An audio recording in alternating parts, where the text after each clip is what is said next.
சத்தத்தை கேட்டே உங்களுக்கு தெரிஞ்சிருக்கும், சூப்பரான உளுந்து வடை, அது மொறு மொறுன்னு டீ கடை ஸ்டைலில். Hello YouTube family, welcome to Sugan's home. Tea கடையில் உளுந்து வடைனா அவ்வளோ இஷ்டங்கிறவங்களுக்கு இந்த வீடியோ கண்டிப்பாக ஒரு டெடிகேஷனாக இருக்கும். Hello YouTube family, welcome to Sugan's home. Tea கடைக்கு போனால் முதல்ல ஞாபகம் வரதே இந்த உளுந்து வடை தான். டீ கடை ஸ்டைலில் செம்ம சூப்பரான மொறு மொறுன்னு ஒரு உளுந்து வடை வீட்டிலே செய்யலாம். இதுக்கு சின்ன சின்ன டிப்ஸ் அண்ட் ட்ரிக்ஸ் ஃபாலோ பண்ணாலே போதும். உளுந்து நல்ல பளபளன்னு இருக்கணும். அந்த உளுந்தை நம்ம 3/4 மணி நேரம் ஊற வைக்கணும். நம்ம எப்போவுமே அளக்கும் போது நல்லா குமிச்சு எடுக்காமல் கொஞ்சம் தட்டையாக எடுத்துட்டோன்னா அளவு பர்ஃபெக்டாக வரும். நம்ம சொல்கிற மெஷர்மெண்ட்டும் கரெக்டாக நீங்கள் ஃபாலோ பண்ணிங்கன்னா உளுந்து வடை சூப்பராக மொறு மொறுன்னு வருங்க. இப்போது நான் தட்டையாக ஒரு படி உளுந்து எடுத்திருக்கேன். உளுந்தை அலாசி ஒரு 3/4 மணி நேரம் ஊற வச்சுருங்க. உளுந்து கூட ஒரே ஒரு விஷயம் போட்டால் போதும், செம்ம சூப்பராக மொறு மொறுன்னு இருக்கும். ஒரு 2 ஸ்பூன் அளவுக்கு பாசிப்பருப்பு எடுத்து அது கூடயே மிக்ஸ் பண்ணிவிடுங்க. இது ரெண்டும் சேர்றனால உளுந்து நல்லா பொங்கி வரும். அதுவும் இல்லாமல் மொறு மொறுன்னு சூப்பரான டேஸ்ட்டில் இருக்கும். 3/4 மணி நேரம் ஊறினதுக்கப்புறம் அதை எடுத்து ஒரு மிக்சர் ஜாரில் போட்டுக்கோங்க. என்கிட்ட கிரைண்டர் இல்லை, இருந்தால் நீங்கள் அதில் ஆட்டினீங்கன்னா இன்னும் சூப்பராக வரும். இதில் மெயினான விஷயம் என்னென்னா, மிக்சர் ஜாரும் உளுந்து வடைக்கு ஆட்டுற மாவும் சூடாகக்கூடாது. ஐஸ் வாட்டர் வச்சுக்கணும். ஐஸ் க்யூப்ஸும் கையோட சேர்த்து ஆட்டணும். நம்ம 1-2 சுற்றுனதுக்கப்புறம் ஐஸ் கட்டியை போட்டு ஆட்டும் போது நல்ல மாவு பொங்கி வரும். ஜில்லுன்னு இருக்கும். மாவு அப்படியே பார்க்கறதுக்கு பூ போல் இருக்குங்க. நான் பாருங்கள், பாதி அரைச்சிட்டு 2 க்யூப்ஸ் போடுறேன். டோட்டலாக ஒரு 3 க்யூப்ஸ் போட்டாலே போதும். தண்ணியை தொட்டு நம்ம கையில் எடுக்கும்போது ஒட்டாமல் வரணும். இந்த பதத்தில் ஆட்டும் போது உளுந்து வடை சூப்பர் டேஸ்ட்டாக வரும். கையில் எடுக்கும் போதே நமக்கு அந்த பக்குவம் தெரிஞ்சிடும். தண்ணியில் கையில் தொட்டு மாவில் ஒத்தி பாருங்கள், ஒட்டாமல் வரணும். நான் ஊற வச்ச உளுந்தையே 2 பேட்சாக பிரித்து அரைச்சிருக்கேன். ஃபஸ்ட்டு பேட்ச் அரைச்சி முடிச்சாச்சு. இது செகண்ட் பேட்ச்சு. நம்ம அரைச்சி முடித்தோடனே சன்ஃப்ளவர் ஆயில் ஒரு 4 டேபிள் ஸ்பூன் அளவுக்கு ஊற்றி அரைச்சா மாவு நல்லா பொங்கி மேலே வரும். அதுவும் இல்லாமல் சூப்பர் சாஃப்டாக ஃப்ளஃபியாக வெளியில் மொறு மொறுன்னு உள்ள நல்ல பஞ்சு போல் உளுந்து வடை கிடைக்குங்க. ஒரு சில நாக்கெல்லாம் யூஸ் பண்ணிங்கன்னா டீ கடை உளுந்து வடை வீட்டிலே ரெடி பண்ணிடலாம். நம்ம இதெல்லாம் ரெடி பண்ணதுக்கப்புறம் தவாவை லோ ஃப்ளேமில் வச்சு எண்ணெய் காய விட்டுறணும். எண்ணெய் எப்போவுமே அதிகமாக காஞ்சா நம்ம உளுந்து வடை சீக்கிரமாக மேலே வந்துடும். பொறுமையாக மேலே வரணும். அப்போ தான் சூப்பராக இருக்குங்க. இது கூட நான் சீரகம், குருமிளகு, பச்சை மிளகா, கொத்தமல்லி, வெங்காயம் போடலை. வெங்காயம் தேவைன்னா நீங்கள் ஆட் பண்ணிக்கலாம். தேவையான அளவில் உப்பு, இது எல்லாத்தையுமே நல்லா சேர்த்து பொத்துன்னு அடிக்கணும். அப்போ தான் நம்ம உளுந்து வடை நல்லா பொங்கி மேலே வரும். இப்போ பாருங்கள், நம்ம எவ்வளோக்கு இந்த மாதிரி கையில் பீட் பண்ணுறோமோ அந்த அளவுக்கு வடை செம்ம டேஸ்டியாக வரும். ஒரு நிமிஷமாச்சு நல்லா பீட் பண்ணிக்கிட்டே இருக்கணும். இப்போ நம்ம வடை மாவு ரெடி ஆயிடுச்சு. நம்ம கையில் எடுத்து போட்டாலும் கடையில் வாங்குற மாதிரி சென்டரில் அழகாக ரவுண்டாக வரும். இந்த மாதிரி மெத்தட் உங்களுக்கு கஷ்டமாக இருந்தால் நான் இன்னொரு மெத்தட் கூட சொல்லியிருக்கேன்.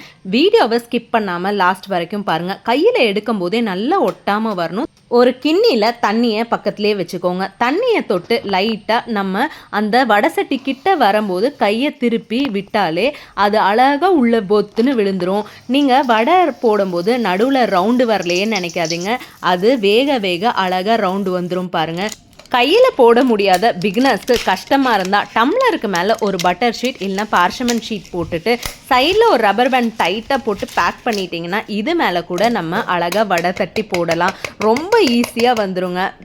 ரப்பர் பேண்ட் நல்லா டைட்டாக இருந்தாலே போதும். இந்த நவீன மிஷினுக்கு எதுவுமே ஆகாது.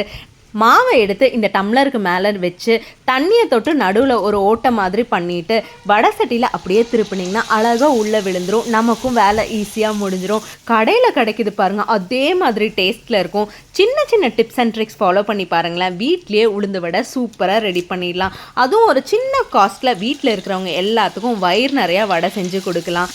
முதல்ல 1-2 வடை உங்களுக்கு வராமல் இருந்தாலும் இந்த மெத்தடில் ட்ரை பண்ணி பாருங்கள். நல்ல மொறுன்னு வரும். உங்களுக்கு நல்ல ப்ரௌன் கலர் வேணும் அப்படின்னா லோ ஃப்ளேமில் வச்சு திருப்பி விடுங்க. கொஞ்சம் லைட் ஷேடு இருக்கணும்னா நீங்கள் 3/4 வெந்ததுக்கப்புறம் எடுத்துருங்க. எண்ணெய் இத்தினூண்டு கூட குடிக்காதுங்க. ஐஸ் கட்டியெல்லாம் போட்டு அரைச்சிருக்கிறனால எவ்வளோ அழகாக பொங்கி வருது பாருங்கள்.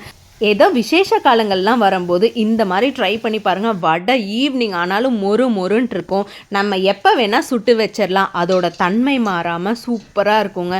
இந்த மாதிரி வடை ரெசிபி எல்லாம் செய்யும்போது ஒரு சின்ன சின்ன நுணுக்கங்கள் தெரிஞ்சால் போதும், ஈஸியாக எவ்வளோ வடை வேணால் சுட்டு தள்ளிடலாம். அதுவும் இது டீ கடை ஸ்டைல் ஹோட்டல் ரெசிபிங்க. ட்ரை பண்ணி பாருங்கள். கண்டிப்பாக வீட்டில் இருக்கிறவங்கள திரும்ப திரும்ப செஞ்சு கொடுன்னு கேட்பாங்க. அவ்வளோ டேஸ்டியான ஒரு ரெசிபி. நம்ம காலையில் செஞ்சு சாயந்தரம் வரைக்கும் வச்சுருந்தாலும் நல்ல மொறுன்னு இருக்கும். அதுவும் இல்லாமல் வீட்டில் செய்கிறனால இன்னும் கொஞ்சம் டேஸ்டியாகவும் இருக்கும், ஹெல்த்தியாகவும் இருக்கும். ட்ரை பண்ணி பார்த்துட்டு ரெசிபி எப்படி இருந்ததுன்னு சொல்லுங்கள். மறக்காமல் இந்த வீடியோவை உங்கள் ஃப்ரெண்ட்ஸ் அண்ட் ஃபேமிலி கூட ஷேர் பண்ணிக்கோங்க. உளுந்து வடையெல்லாம் செய்யும்போது கரெக்டாக அந்த ஷேப் வரல நிறைய பேர் ஃபீல் பண்ணுவீங்க. இந்த மாதிரி மெத்தடில் ஒரு தடவை ட்ரை பண்ணி பாருங்கள். உளுந்து வடை பர்ஃபெக்டாக வரும். எல்லா உளுந்து வடையும் பாருங்கள் அழகாக ரவுண்டாக சென்டரில் ஹோட்டல் கடையில் வாங்குற மாதிரியே இருக்கும். சின்ன சின்ன நுணுக்கங்கள் தெரிஞ்சால் போதும், எவ்வளோ வடையாக இருந்தாலும் ஈஸியாக சுட்டு எடுத்துடலாம். இந்த மெத்தடில் செய்யும்போது எண்ணெய் அதிகமாக குடிக்காது. வெளியில் மொறுமொறுப்பு தன்மையாகவும் உள்ள சாஃப்ட்னஸாகவும் இருக்கும். இந்த மாதிரி வடை ரெசிபிஸ் எல்லாம் பண்ணும்போது நமக்கு எப்போவுமே ஒரு கன்ஃபியூஷன் வரும். வடையோட சைஸ் கரெக்டாக வருமா, எண்ணெய் அதிகமாக குடிக்குமான்னு. இந்த மெத்தடில் ஃபாலோ பண்ணிங்கன்னா இது ரெண்டுமே சக்ஸஸ் தான். இப்போ வேறு சம்மர் சீசன் வந்துருச்சு. ஏதாச்சும் செஞ்சு கொடுன்னு கேட்டுக்கிட்டே இருப்பாங்க. கிரேவிங்ஸாக இருக்கும்போது இந்த மாதிரி டீயோட வடை ஒன்று வச்சு சாப்பிட்டிங்கன்னா அவ்வளோ டேஸ்டியாக இருக்கும். வேலை கூட ரொம்ப ரொம்ப சிம்பிள் தான். இந்த மெத்தடில் ட்ரை பண்ணி பாருங்கள். டீ கடையை விட நம்ம வீட்டில் செய்கிற வடை சூப்பர் டேஸ்ட்டாக இருக்குங்க. இந்த வீடியோ உங்களுக்கு பிடிச்சிருந்தா லைக் பண்ணி உங்கள் ஃப்ரெண்ட்ஸ் அண்ட் ஃபேமிலி கூட ஷேர் பண்ணிக்கோங்க. நம்ம சேனலை சப்ஸ்கிரைப் பண்ணிவிட்டு ஆல் பட்டனை கிளிக் பண்ணிக்கோங்க. அப்போ தான் நான் போடுற எல்லா வீடியோஸுமே உங்களுக்கு நோட்டிஃபிகேஷனாக வரும். இந்த மாதிரி மோர் இன்ட்ரெஸ்டிங் ரெசிபி வீடியோஸ்க்கு நம்ம பேஜை ஃபாலோ பண்ணிக்கோங்க. தேங்க்ஸ் ஃபார் வாட்சிங்.